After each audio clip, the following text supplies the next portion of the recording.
The rain did not arrive gently.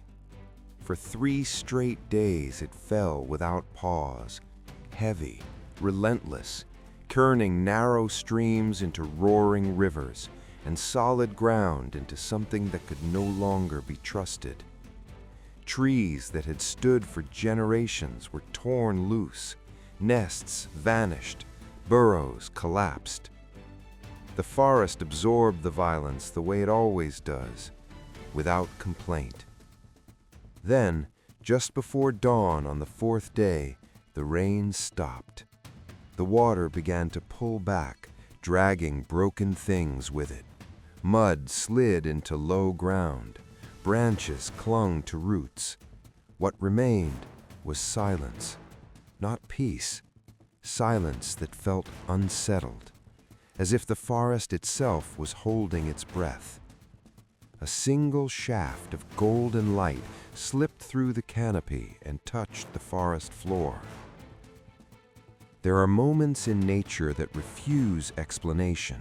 No survival strategy, no evolutionary advantage. Moments that happen simply because something is still alive and something else notices. This is the Bwindi forest, ancient beyond measurement, dense beyond imagination, a place where every sound carries meaning and every movement has consequence, a place built on balance. This morning, balance is gone.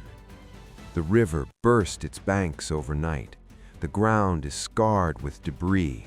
Broken branches lie everywhere. The air smells of wet earth and loss. Moving slowly through the wreckage is a young mountain gorilla. He is not yet a silverback. His back is still black, his body still growing into its strength. But there is calm in the way he moves, awareness, a patience that suggests something more than instinct. During the flood, he was separated from his troop, forced uphill by rising water, sheltering alone in the branches of a strangler fig. Now, as daylight returns, he descends into a forest he recognizes but no longer understands. He knuckle walks carefully, stopping often. His nostrils read the air, water, mud, rot. Then something else. He stops. His body goes completely still. It is not a sound most creatures would hear, a thin vibration, a breath that barely exists.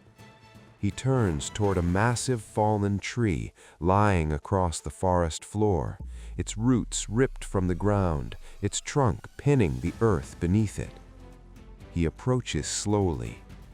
Beneath the trunk, trapped by broken branches and packed mud, is a fawn, a baby bushbuck deer, no more than 2 weeks old. Her coat is cinnamon-colored, dotted with white spots meant to hide her in tall grass. But there is no grass here, only wreckage. One hind leg is pinned beneath a thick branch. Her sides heave rapidly. Her eyes are wide and glassy, stretched beyond fear into exhaustion. She tries to pull away when the gorilla comes closer. She cannot. He does not grab. He does not rush. Instead, he lowers himself until his face is level with hers, 2 feet apart, and he breathes, slow, deep, steady. The fawn trembles violently, but she does not scream. Something passes between rescue other species. They do not waste energy where there is no return. They do not interrupt their own survival for strangers. The gorilla has every reason to stand up and walk away. He does not. He rises and circles the fallen tree, studying it carefully, the angles, the weight, where pressure can be released. He grips a thick branch wedged against the trunk. His muscles tighten, not with aggression, but with control. He pulls. The branch groans, shifts, an inch, then another. Below, The fawn scrambles weakly, pulling her trapped leg free as the mud releases its hold. She collapses. Her leg is badly injured, bruised and cut, a long gash dark with blood and dirt. The gorilla drops the branch and moves to her side. He crouches and studies the wound with slow, focused attention. Then he moves to nearby vegetation, selecting broad green leaves. He chews them slowly and presses the crushed pulp gently against the wound. The fawn flinches. The gorilla freezes. He waits. When she stills, he continues. This is not imagination. Mountain gorillas have been observed using plants to treat wounds. What is happening here, for an animal of another species, sits at the edge of what science can explain. When he finishes, he sits back, and he stays. The trembling slows, the breathing steadies. He does not touch her again. He is simply present. Slowly, cautiously, the forest begins to move again. Water drips from leaves. A bird calls somewhere above. Life tests the air. The first day passes like this. The gorilla moves off to feed, but never far. He returns often, always checking. By late morning, the fawn has pulled herself into a sitting position. Her injured leg is held carefully, but she is upright, watching. The gorilla feeds on wild figs, tearing each fruit open with patient focus. Then he does something unexpected. He holds one out toward her. The offering makes no biological sense. The fawn stares at the fig, leans forward on shaking legs, smells it, takes it. She eats quickly, the way something eats when it had stopped expecting food. The gorilla watches her and releases a low, rumbling sound of contentment. Over the next days, time compresses. Morning light, afternoon heat, evening shadows. Each morning he tends the wound. Each afternoon he moves slowly, and the fawn follows, limping but determined. Each evening he positions himself between her and the open forest. He adjusts. If she stops, he stops. If she falters, he waits. The pace of the world changes to match the healing of one small leg. Then the forest changes. The birds fall silent, the insects quiet, the air tightens. Two shapes move through the trees. Leopards.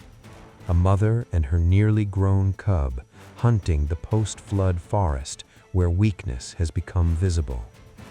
The fawn freezes. The gorilla steps forward. No hesitation. He places himself between predator and prey. He rises to his full height. He beats his chest once. The sound rolls through the forest, deep and physical. The leopards pause, assess, and turn away. Only when they are gone does the gorilla lower himself again. He sits beside the fawn. His hand rests gently on her back. She trembles slowly. On the sixth day, golden light pours through the canopy, thick and warm. The gorilla and the fawn move together through an open clearing. Her leg now bears weight, still stiff but strong. Then a sound carries through the trees. The gorilla hears it first, then the fawn. Her ears rotate forward, her nostrils flare. She knows that sound. From the tree line emerges a female bushbuck. Her eyes are wild, her sides heave. She has been searching since the flood. She calls again. The fawn steps forward, then stops. She looks back. The gorilla looks at her. Then he steps back. Go. The fawn runs. Her mother gathers her close, checking her, breathing her in, holding what almost disappeared. Across the clearing, the gorilla sits. He does not follow. He does not call. He breathes. The forest resumes. The flood took much from this place, but it left this, a reminder that sometimes instinct bends and something else steps forward, something quieter, something closer to grace.